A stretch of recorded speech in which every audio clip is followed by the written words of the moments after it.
All right, friends, let's close up laptops, put our phones away, please. And we're going to discuss our second big important issue in this chapter. And one of the things that is essential to understand about not just how the history of the continent of Europe, but moving into Asia as well, is this concept of feudalism. How does one person control all the power and keep it from everyone else? When we continue into looking at this, we're going to see powerful kings being able to control all the peasants. They don't ever rise up. They will try, but they always are. There has only been 2 really successful peasant revolts in the history of the world, and it's mostly because peasants don't have access to weapons and peasants don't know how to organize themselves. It's one of the things that, as an absolutist leader, as a king, that I want to do. I don't want to allow you any education. I don't want you to start thinking for yourself, because when you start thinking for yourself, that's when trouble occurs. If I always like to use parents. Genuinely, if there's going to be kind of issues that happen between you and your parents, everyone always thinks it's junior high and hormones, but it's junior high and hormones, and you start thinking for yourself. And then you start asking, like, well, why do we have to do it like that? Because I said so, which is always a perfectly good response from people who are in control of your life, to say, it's because I said so. But that's typically when things start to maybe change in that parent dynamic, is that you start thinking for yourself. And that's what absolutist rulers do not want to have happen. We don't want you to think, we want you to do. And when we think about the fact that kings controlled 90% of the population, and when we think about kings, every crown I have, every carriage I have, every carriage pulled by 10 white horses, every gown that my wife wears, you are paying for, not me. And that you willingly will pay that to the point that you can't feed your own children. Why don't these people rise up? And it is because we establish things that order and control, that keep us in line. It's one of the reasons I hate these rows of desks, right? To me, this looks like my classroom. If you've never had seen my classroom before, I had tables, I had bar top tables, I had kitchen tables, I had chairs, because for me that allowed a different type of informality in my classroom. So the same thing's going to happen with these kings, and how do I control you? So we're going to start with, why do we need that system? And the reason we needed that system was we were being invaded. People are willing to give up a lot of their freedom and a lot of their control to feel protected. And for these absolutist kings, nothing worked better than Vikings. Vikings were terrifying. As we already knew yesterday, as soon as Charlemagne dies, everything's going to fall apart. He's going to try to divide things up. It makes it easier for people to invade. And those invaders are going to be the Vikings. So everyone in here, I don't have a lot of blonde-haired people in here. Blonde-haired, blue-eyed people, that's the invading of the Vikings. And there is a reason why there are so many of those people, because the Vikings went around Europe into Russia, terrifying people.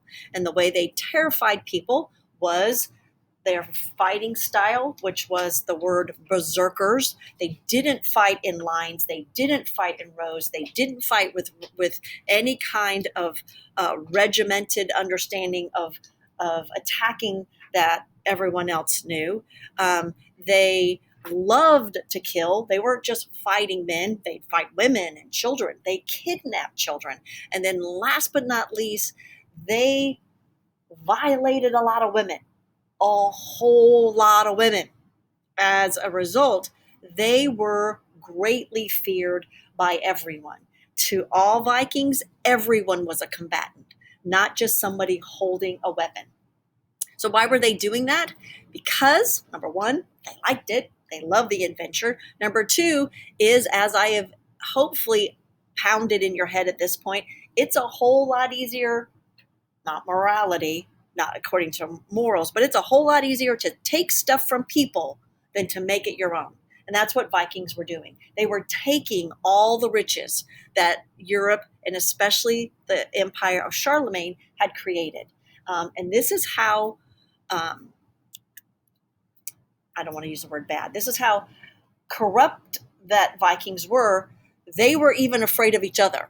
And so I don't know how much you pay attention to things in the news, but surely you've heard of the word Viking hordes, that somebody in, especially Great Britain, because they were terrorized by these people, is out on a Sunday afternoon with their little metal detector and unearths millions of dollars in Viking hordes. They are still everywhere, which is why people are still looking for them. Why? Because they didn't trust each other.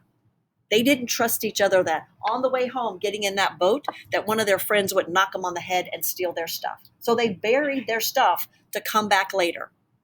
And some of them, like little squirrels that hide their nuts, don't make it back. They don't live through the winter. And some of these Vikings never return to get their hoard. So that tells you a lot about the character of these people. That one, they didn't trust each other.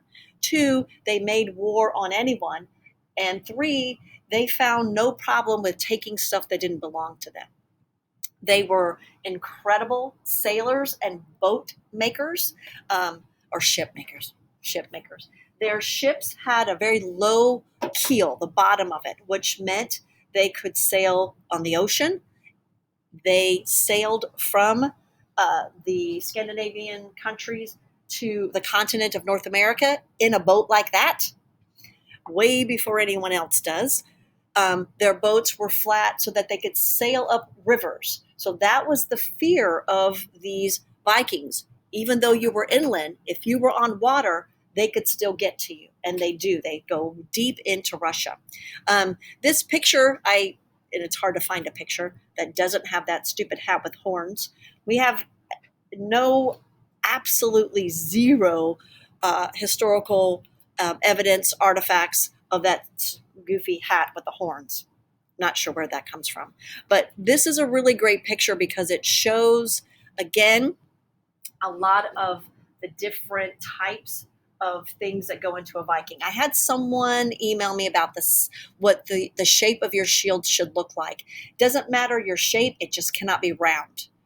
Round shields were Viking shields. So if you've made a round shield, you need to take 3 steps back and do that over again. Because round shields are Viking shields. Round shields were used for the purposes like I explained with medieval knights, as an offensive and a defensive weapon, but they also used it as a way to fight from their ships, as a way to protect the sides of their ships. They could get on and off those boats fast. They could sail them right up rivers and attack on the people that lived upriver. So they were, again, a terrifying group of people. And as a result of these terrifying groups of people, the peasants that lived started looking for protection. Somebody needs to protect us against these people.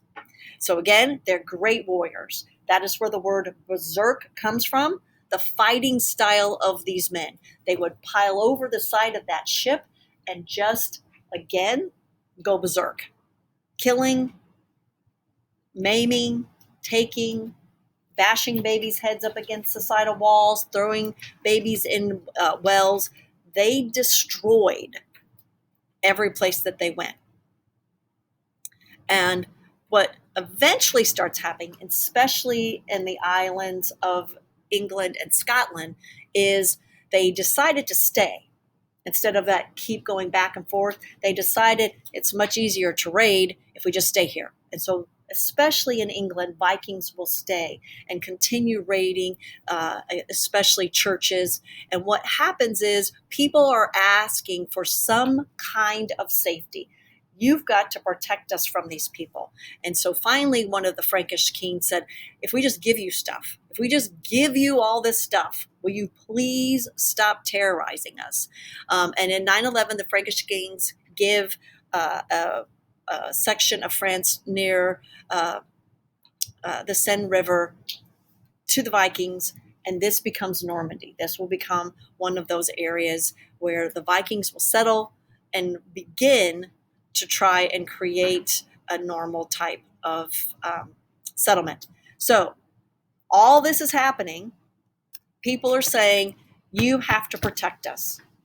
And so, as always, protection comes with a cost.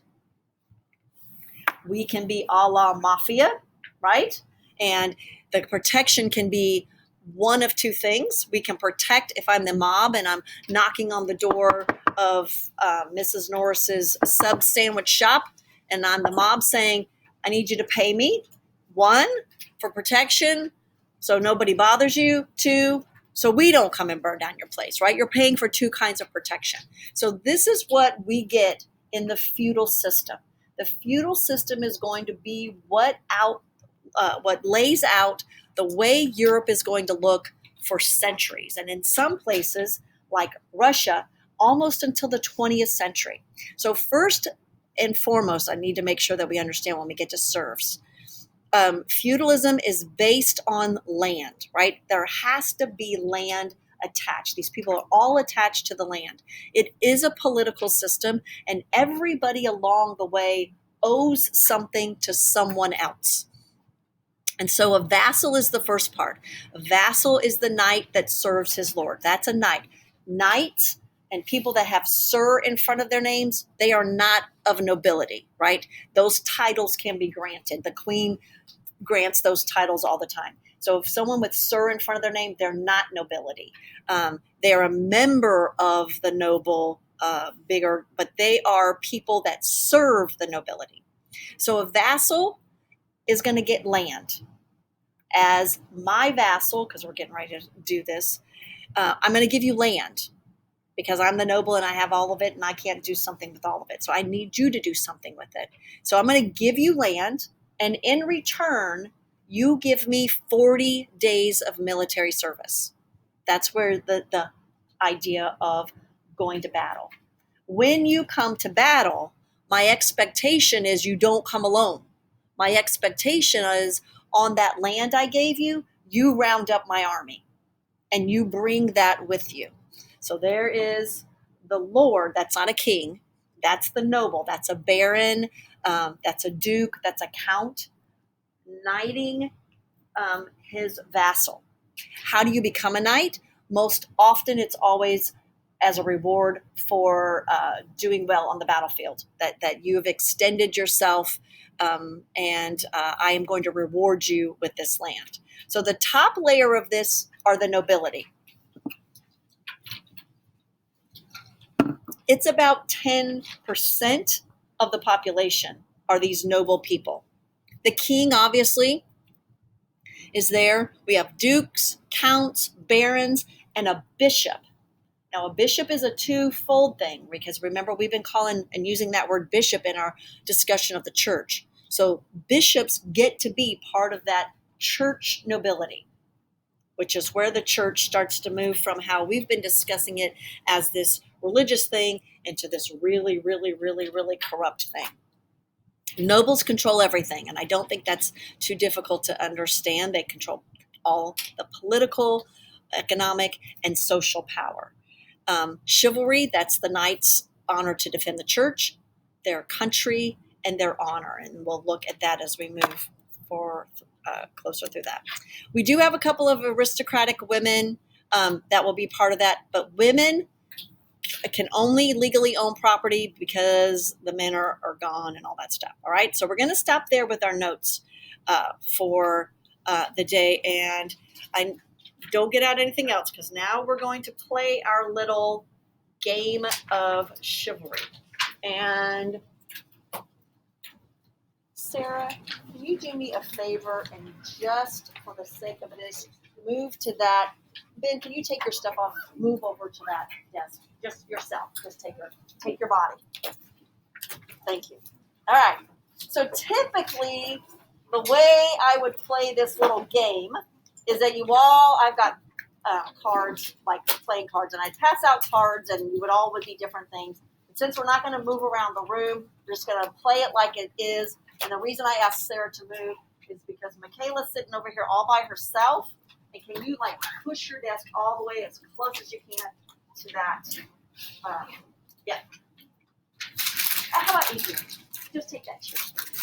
Take the chair and sit it right in front of this door. So like nobody can get in. There we go. Thank you. There we go. And if you can sit it. And if we have a fire drill, move out of the way really fast. Okay, so Michaela is our king. And she is the king of all of this land.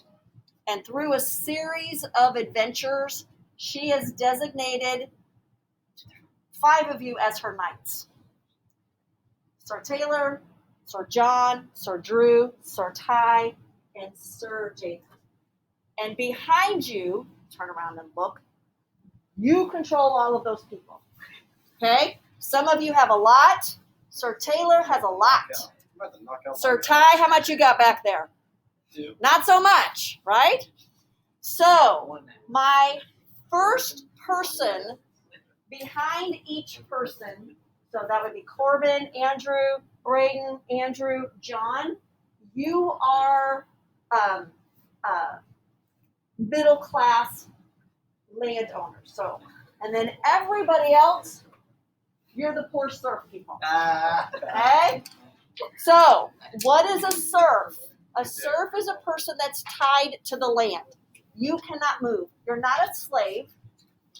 Serfdom and slavery are not the same thing because I and Taylor and anybody else can't sell you, but what we can do is sell the land. And if we sell the land, everything goes with it. Okay? So, King Michaela decides that she wants to take over the land at the end of the hallway. And the job of her knights are to get together their army. So all of you are going to turn around and say, we're in the army now, let's go fight. So we all do that. Everybody does it. Shh. Everybody does it. Michaela, as the king, takes off with this army. She sits a little further down the hall, and you guys go tear at it and win all that land. Michaela rewards you, but who gets the most? She does. Michaela. She's going to keep it. Some of you really smart land knights start thinking about, we're doing all the work. She's getting all the reward. And the nobles, which is me, I'm the noble over all of you, okay? So I forgot that part. It's really important. She's the king. I'm Lord Foo-Foo Face, and you guys are all the people. I start to think, I should have as much power as her. Why does she get to have all the power? And so I began talking with you as knights, because what happens before you all, I got this story all mixed up, before you guys all take off, all of you kneel and pledge a vow and an oath to your knight and to me, not to the king. The king has no army. Look, and I put you there on purpose. Behind the king, is there anybody? There's no one. You guys all belong to the knight. The knights, you all belong to me. And so in this feudal system, it's best to be the lord or the knight. So what does everybody have to do? Serfs, all you do is work. You don't get anything. There is not any advantage of being a serf. Knights, what you get is all of that property. And on that property, you're going to grow stuff. You're going to grow food. For me, I get all of you and I get a portion. So my people in the back that are growing the food, it passes up the chain. We all get part of it. And then eventually it's going to go to the king. So in our feudal system, everybody has to pay something. It just depends on where you're at in that chain, what you pay. Everybody gets something except the serfs at the end. The serfs at the end don't get anything. So in this discussion, it's really best to be the lord. It's really best to be a duke, a baron, a count, because I have stuff the king does not. Okay? So tomorrow, or if you want to look at it today, tomorrow you are looking at just a chart of the feudal system. And it's a very simple chart. Sarah, you can go back to your desk. It's a very simple system. On one side, it says pros and cons. There's 2 worksheets, pros and cons. The pros of being the positives of being the king, positives of being a noble, cons. What's the bad part? You are not going to have any pros for being a serf. There is not a single, other than we can extend the idea that it's our job to keep you safe, if you want to put safety there. Then on the second worksheet is how those things are interconnected. How does this system of feudalism last for hundreds and hundreds of years? Because again, even if we go and take me and the knights up here, how many more of you back there are there? Why don't you take all your gardening and farm implements and attack us? Well, because we have swords and we will kill you. But that is part of that controlling process, is that we keep you in a spot of oppression. You're never allowed enough food to eat. You're never allowed to have any kind of education. You're never allowed to have houses where you're nice and warm and toasty. All of that is done on purpose to keep you marginalized. And when we start moving forward, when we move into the Renaissance, which is this huge explosion of all this awesome thing that's happening in Europe, that happens to a small group of people. The people, the peasants, live just like they did in 900 Common Era. Even when we move into the 1700s, my AP Euro kids were fighting the French Revolution. There are peasants that still are living like it's 900 Common Era, because nothing changes for them. And the goal for me, or the goal, is to keep you people like that, so you stay there and I stay here, and the king stays here, and the nobles stay here. Because as soon as we allow you to start thinking and saying, hey, there's a whole lot more of us, then we have something like the French Revolution that's going to happen and change that whole dynamic. Okay? So questions about any of that? The chart that I've already got it there for those of you that want to finish it. You do have to use your textbook. And I give you the pages. It's chapter 7, section 2. So make sure, those of you that don't know where this textbook is, it's in the module. I always have right above the date, link to module, click the module. It'll say textbook. The textbook is there, and I have the page number. So if you haven't used the textbook, you are going to need it tomorrow to fill out that chart. Remember, again, a chart, you just have to do bullet points. You don't have to write in complete sentences on the chart. Yes, sir? Is there a link to the book on Canvas tomorrow? That's what I just said. I know, but you said if you have it. If you have it, it's in the module. Oh, okay. That's linked on the home page. It says link to module, click, and then I think it's the very first thing under that module is the textbook chapters. Make sure you look at chapter 7, because that is the chapter that we're in. All right? So there's not a lecture tomorrow. There's not anything for you to listen to. And the Charlemagne worksheet, and then this chart is what we've got. All right? Questions about any of that?